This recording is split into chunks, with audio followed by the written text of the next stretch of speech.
Ave Maria, gratia plena, Dominus tecum, benedicta tu, in mulieribus et benedictus, fructus ventris tui, Iesus.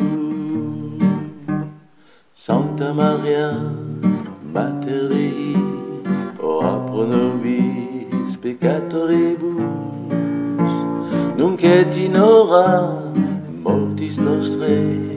Ave Maria, gratia plena. Alleluia, alleluia, alleluia, alleluia, alleluia, oh alleluia, alleluia, Ave Maria.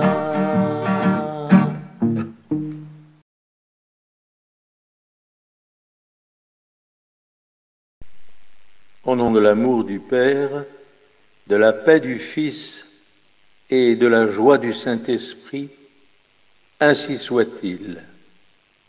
Alors aujourd'hui, très chers amis de la Croix Glorieuse, chers frères et sœurs, tous, je vous souhaite, surtout aux nouveaux, la bienvenue. Nous allons fêter la vigile de Saint Jean-Baptiste, puisque demain, nous fêterons sa nativité parce que c'est quand même un grand saint et qui a annoncé bien sûr la visite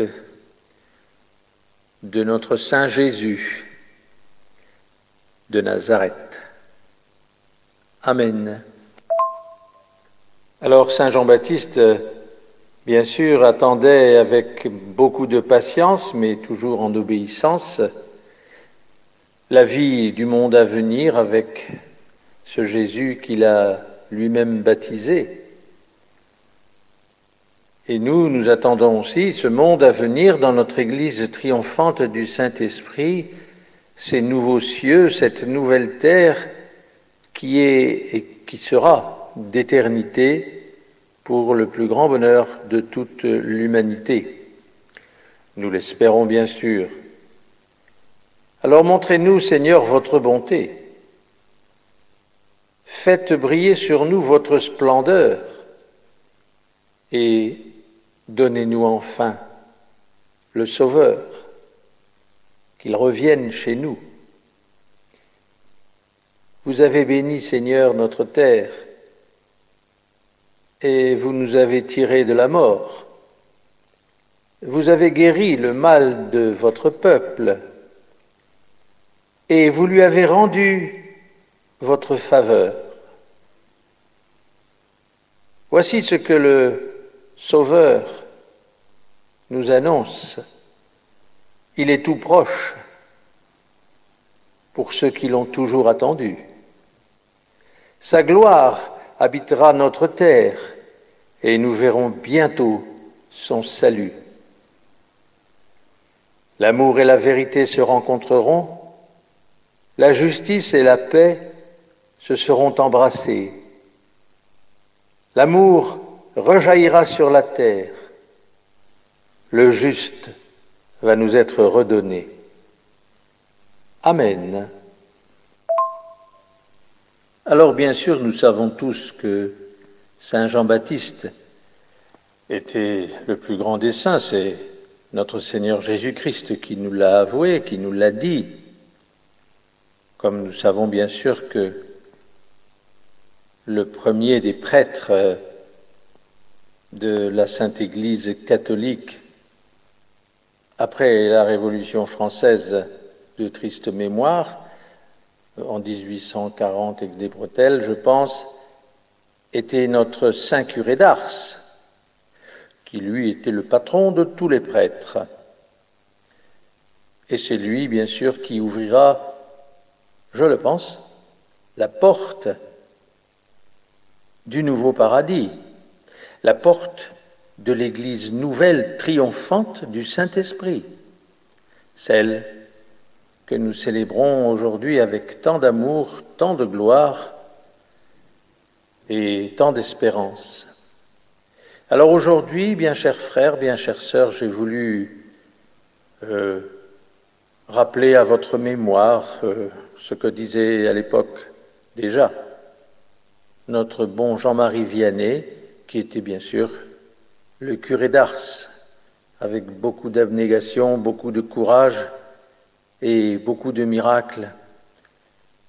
Donc, je vous donne son message de l'époque. Nous sommes l'ouvrage d'un Dieu. On aime toujours son ouvrage. Et donc, combien Dieu doit nous aimer. Comprendre que nous soyons l'ouvrage d'un Dieu, ben c'est facile. Mais que le crucifiement d'un Dieu soit notre ouvrage, ah, voilà qui est incompréhensible. Il y en a qui donnent au Père éternel un cœur dur. Oh, combien ils se trompent. Le Père éternel, pour désarmer sa propre justice, a donné à son Fils un cœur excessivement bon. On ne donne pas ce qu'on n'a pas. Et notre Seigneur a dit à son Père, « Mon Père, ne les punissez pas. » Oui, notre Seigneur a souffert plus qu'il ne fallait pour nous racheter. Mais ce qui aurait satisfait la justice de son Père n'aurait pas satisfait son amour. Sans la mort de notre Seigneur, tous les hommes ensemble ne pourraient expier un seul petit mensonge. Le signe de la croix est redoutable aux démons, puisque c'est la croix que, par la croix, que nous lui échappons. Il faut faire le signe de la croix avec un grand respect. On commence par la tête, puisque c'est le chef, la création, le Père, et puis ensuite par le cœur, puisque c'est l'amour, la vie, la rédemption, le Fils. Et puis on finit par les épaules, la force, le Saint-Esprit. Tout nous rappelle la croix. Nous-mêmes, nous sommes faits en forme de croix. Dans le monde, on cache le ciel et l'enfer. Le ciel parce que si on en connaissait la beauté, on voudrait y aller à tout prix. On laisserait bien le monde tranquille. L'enfer aussi, parce que si on connaissait les tourments qu'on y endure, on ferait tout pour ne pas y aller. Dans le ciel, le bon Dieu nous placera comme un architecte, comme il place ses pierres dans un bâtiment, chacun à l'endroit qui lui convient. Le ciel se fondait dans l'âme des saints. C'était un écoulement du ciel dans lequel ils se baignaient et ils se noyaient. Comme les disciples sur le Tabor ne virent plus que Jésus tout seul, les âmes intérieures sur le Tabor de leur cœur ne voient non plus que notre Seigneur. Ce sont deux amis qui ne se lassent jamais l'un de l'autre. Il y en a qui perdent la foi et ne voient l'enfer qu'en y entrant. Les damnés seront enveloppés de la colère de Dieu, comme le poisson dans l'eau. Si un damné pouvait dire une seule fois « Mon Dieu, je vous aime », il n'y aurait plus d'enfer pour lui. Mais hélas, cette pauvre âme, elle a perdu le pouvoir d'aimer qu'elle avait reçu. Et dont elle n'a pas pu se servir. Son cœur est desséché comme la grappe quand elle a passé sous le pressoir. Il n'y a plus de bonheur du tout dans cette âme. Il n'y a plus de paix parce qu'il n'y a plus d'amour du tout. Parce que, attention, ce n'est pas Dieu qui nous damne, c'est nous, nous-mêmes, par nos péchés. Les damnés n'accusent pas Dieu, ils s'accusent eux-mêmes.